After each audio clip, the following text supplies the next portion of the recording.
Welcome to another video by Cory's Fish Room. Today's video is about Corydoras nattereri, a recent species in Cory's Fish Room, but one that we managed to spawn. This is a species that has been on our wanted list for a while, and we are really happy to have got them in our fish room. We received some mature specimens and proceeded to feed them high-protein foods and live blackworms to condition them because they have traveled really well and were already in good condition. Live blackworms were fed sparingly to prevent intestinal issues in the fish. A couple of weeks after receiving the fish, spawning behavior was observed. In this part of the video you can see the larger fish, which is the female, carrying some eggs in her pelvic pouch. Pelvic pouch is formed by the female pushing two pelvic fins together, and she releases the eggs into it, and then she swims around looking for an appropriate site to deposit her eggs. Because this species is spawning for the first time in the fish room, it wasn't clear to us where the female would prefer to deposit her eggs.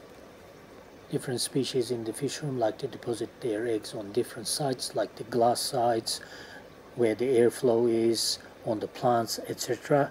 It was interesting to watch this female carry the eggs around and trying to find the perfect spot. Water inlet pipe is the obvious choice for this female, but she's taking quite a long time to deposit the eggs, so it made us wonder what other options we should give this species. And finally she releases the eggs and sticks them on the pipe. After watching that process for a while, we decided to put a spawning mop in the tank. In fact, almost all of our spawning tanks do have mops for Corydoras to deposit their eggs in, where some species prefer to use them. Here the fish are in T position, where the female releases the eggs into her pelvic pouch. The most common number of eggs observed in the pouch was 3. The water temperature is 24 degrees Celsius, the pH is neutral, and the last water change was done 4 days prior to spawning starting. Eventually the female starts swimming around to start looking for a new site for the eggs to be deposited. As well as the inlet pipe, the eggs were deposited on the underside of the aquatic plant leaves, and the great majority was found in spawning mops. Once the spawning is complete, you can take the mop out of the tank. Here is an egg visible on the spawning mop. Eggs are quite tough. You can easily pick them off with your fingers without worrying about damaging fertile eggs. Then I put the eggs into a little container with the water from the parent's tank, and then going through the mop one by one, trying to find all the eggs. And this is one of the advantages of using spawning mops, because compared to picking eggs off the glass or the plants and etc., picking eggs off a spawning mop is a lot more straightforward.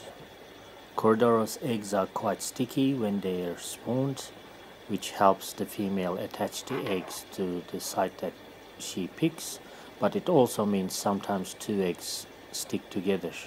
What I like to do is I like to separate the eggs that are stuck together, separating them just in case if one goes off, I can still save and get a fry out of the second egg.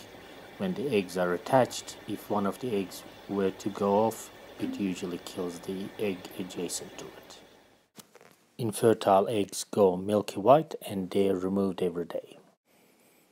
Corydoras nattereri make an attractive addition to your community tank, but for those of us who like to keep many different species of Corydoras, they are also a great addition to our fish rooms.